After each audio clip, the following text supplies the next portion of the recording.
Hello everybody, thank you very much for joining me for my review of the 1931 horror film Frankenstein, directed by James Whale and starring Boris Karloff as Frankenstein's monster. So, I reviewed Dracula from 1931, so I figured it would be appropriate to also review Frankenstein from 1931. This is definitely another very important and very influential horror film. I would say every bit as much so as Dracula from the same year, and a lot of the reasons for that are because of Boris Karloff's absolutely fantastic performance as Frankenstein's monster. The other question always is with a movie from this era, does it hold up today? I would say this one actually does hold up pretty well, and for the most part that's because of Karloff.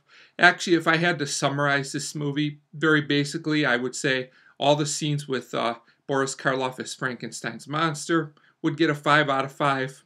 All the other scenes in this movie would probably get a 3 out of 5, which is still pretty good, but obviously Karloff makes this movie what it is, and most of the reason for that is because he instantly creates a very complex and very real movie monster, which is very important to the film, because if this character felt like a cartoon, the film basically wouldn't work. But I was very invested actually in what happened to the character of the monster in this film, and that's really what makes the film work.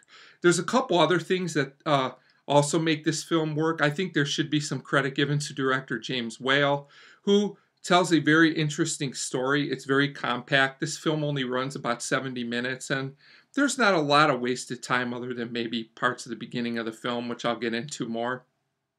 But he does a very good job with visual storytelling. One nice thing about the early sound era is that there was still some visual storytelling incorporated into a lot of these films, especially horror movies.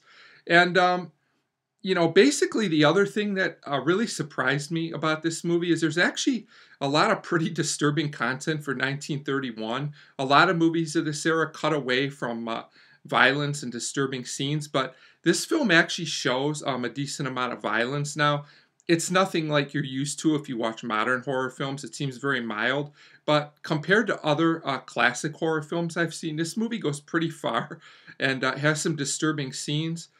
There's one really especially shocking scene that I'm very, very surprised made it into this film. It wasn't cut for 1931.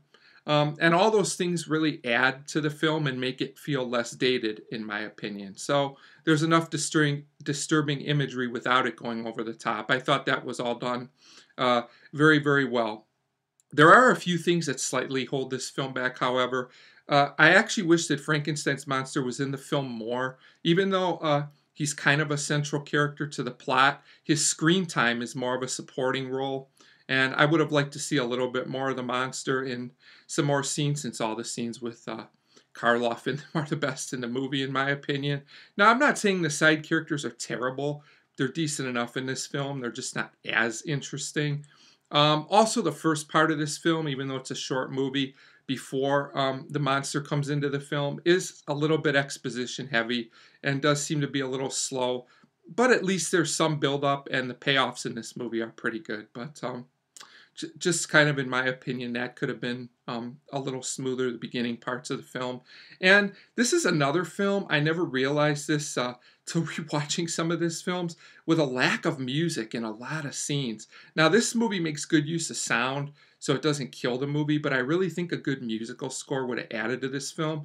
I'm not sure why the decision was made not to use some kind of musical score, but it hurts the film a little bit, in my opinion. But it's not a big deal. It's more of a kind of a nitpicky thing. So overall, I do think Frankenstein from 1931 holds up. I would say this is an essential must-see film for fans of horror films, especially classic horror films. But I do think just lovers of classic film will also enjoy this film. It's very solid overall, and I'm going to give Frankenstein a 4 out of 5. Like I said, if you take the scenes with Frankenstein's monster, which I'd give a 5, and take the other scenes in the film and give them a 3, that averages out to a 4. So 4 out of 5 for Frankenstein, and as always, thank you very much for watching.